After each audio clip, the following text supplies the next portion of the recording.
Assalamualaikum warahmatullahi wabarakatuh. I'm Syazid Ahmad Rizwin and we are from Group 24. Today we are going to discuss about leukemia disease. So this is our team member. Leukemia is classified as blood cancer due to the uncontrolled growth of white blood cells. Based on the rate of progression of the disease, it is further categorized as acute or chronic leukemia and based on the cell type as myelocytic or lymphocytic. The most common approach to treatment is through chemotherapy, and the treatment procedure depends on the leukemia variant. Their development can be promoted by their inheritance as well as their surroundings. Statements made in 2021 suggested that out of the 61,090 cases registered that year in the US, 3.2% were leukemia, which now puts leukemia as the 10th rank in terms of prevalence within US population. The ultimate treatment is provided through a multidisciplinary method and helps in the management of patients along with the evaluation. Now I'm going to pass to the next presenter.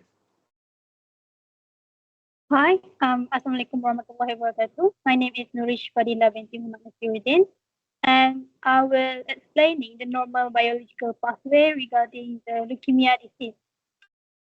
Red blood cells, most white blood cells, and platelets are produced in the bone marrow. However, two types of white cells, T cells and B cells, or lymphocytes, are also produced in the lymph nodes and spleen. T cells are also produced and mature in the thymus gland. The rate of blood cell production is controlled by the body's need. Normal blood cells last for a limited time, ranging from a few hours to a few days for white blood cells to about 10 days for platelets to about 130 days for red blood cells and must be replaced constantly. Within the bone marrow, all blood cells originate from a single type of unspecialized cell called a stem cell. When a stem cell divides, it first becomes an immature red blood cell, white blood cell, or platelet producing cell. The immature cell then divides, mature further, and ultimately becomes a mature red blood cell, white blood cell, or platelet. Hi, my name is Nurul Fatin Shazani. So now I want to talk about fast food physiology. It has 2 points: abnormal growth of immature blood cells. In leukemia, the bone marrow produces an excessive number of immature white blood cells called blood due to genetic mutation.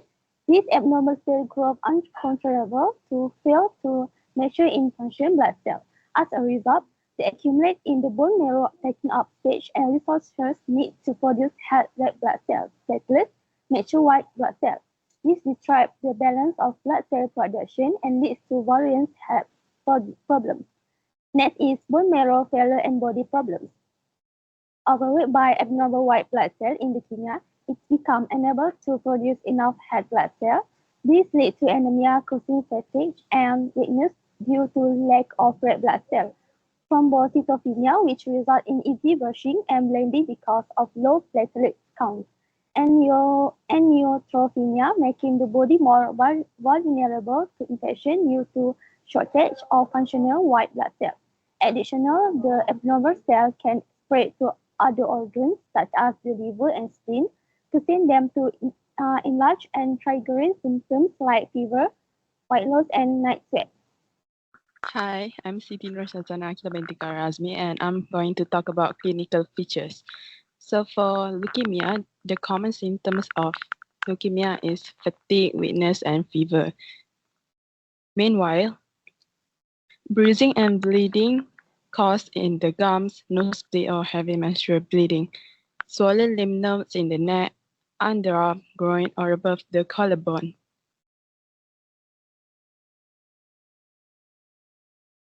Unintentional weight loss also is the clinical features for leukemia.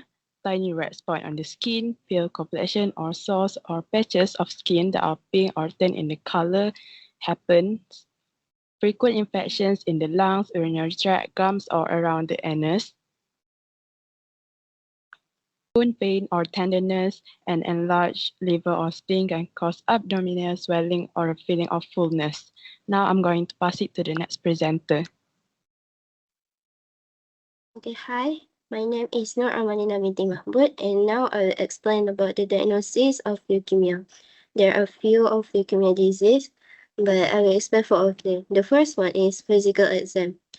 Your healthcare provider will ask about your symptoms and feel for swollen lymph nodes and enlarged spleen or liver. They may also inspect your gums for bleeding and swelling. They may look for a skin rash associated with leukemia that may appear red, purple, or brown. The next one, complete blood count, CBC. This blood test lets your healthcare provider know if you have abnormal level of red blood cell, white blood cell, and platelet. If you have leukemia, you will likely have higher than normal counts of white blood cell. Next one, blood cell examination.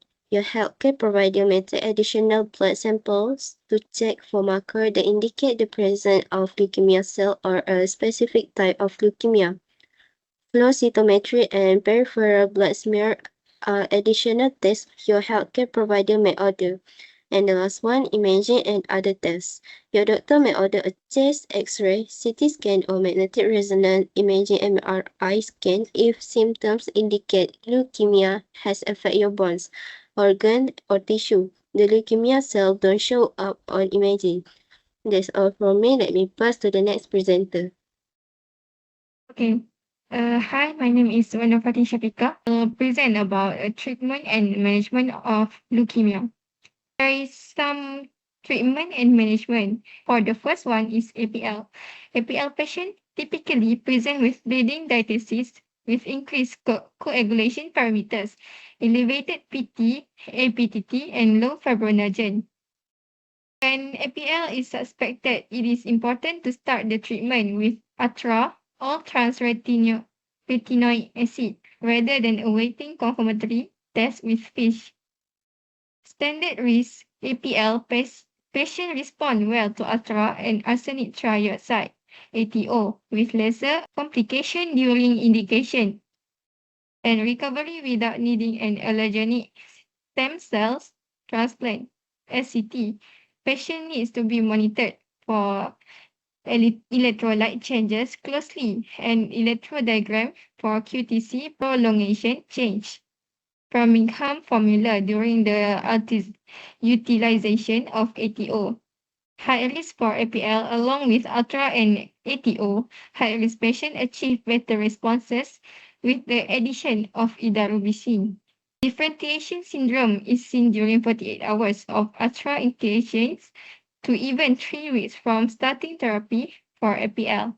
The commonly accepted starting dosage is 10 mg every 12 hours till improvement is in system and counts. The next is EML. The standard therapy is well known as the 7+3 regimen, which includes a 7-day course of cytarabine continuous infusion with a 3-day course of anthracycline, either daunorubicin or idarubicin.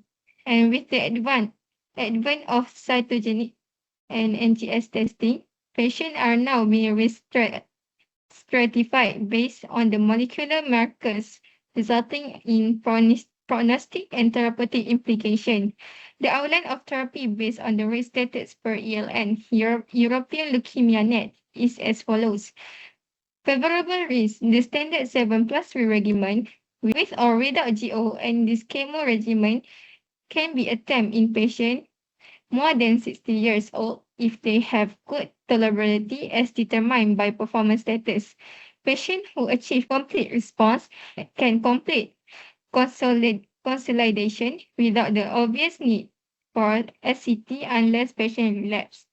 Intermediate risk, the standard 7+3 with FLT3 tyrosine kinase and high beta midostaurin during induction and consolidation, it is strongly considered SCT among this risk group and for patients above 60 years or with intermediate performance status.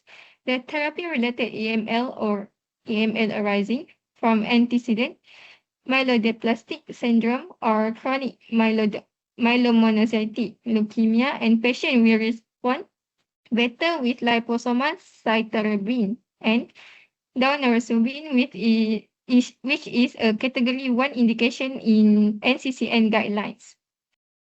And this is the reference for our meeting. Alright, I think that's all from us. Thank you for your attention. Assalamualaikum.